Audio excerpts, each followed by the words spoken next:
kachika. This is your chika tita, not your tito, but your tita. Tell me what's wrong sa showbiz world. Ano nga ba ang latest? Eto na nga mga kachika. Naimbitahan ako sa isang grand opening ng isang resto bar ng ex-singer na si Charisse Alonso. Kung saan, special guest niya ang dati niyang kasamahan sa kanilang girl group na Rosabella, ang Diamond Diva, Dara Halari. Oh, di ba? Pero, eto ang catch, mga kachika. May isa pang special guest, ang ex-Rosabella singer na si Minchie Reyes. Ano na nga ba ang nangyari sa kanila? Kasi alam ko, may isyong nangyari kay Minchie at kay Dara.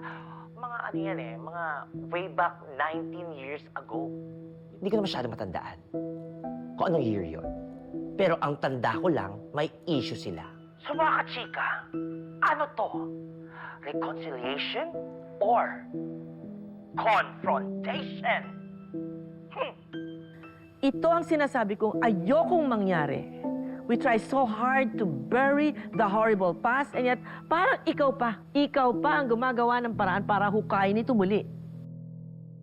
Mama, hindi naman habang buhay kong magtatago o matatakot dahil sa nakaraan ko.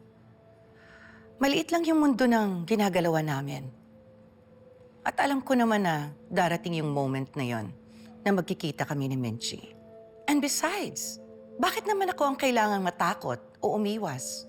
Eh wala naman akong kasalanan sa kanya. Dara, Mama, hindi ko kailangang katakutan ang face ng buhay ko na yon. Instead of burying it, maybe it's time to face it. Hello, Madam Dara. Pwede ba akong mag-interview sa'yo? If this is about my new projects with Astra M, then wala pa ako share sa yung details. But don't worry, I'll inform you once I get all the details para sa future plans namin. Mas gusto nila ng past. Ayaw nila ng future. Past. As in, past yung ni Minchie.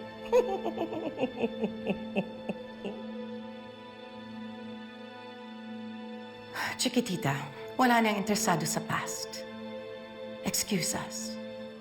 Malilate na kami sa meeting namin. Chiquitita, wala nang interesado sa past. What the hell was that? Nothing important. Inuungkot lang niya yung nangyari sa isang kasama ko sa Rosabellas. Gusto niyang mag-recycle ng basura. But I'm not into it. Just don't mind it.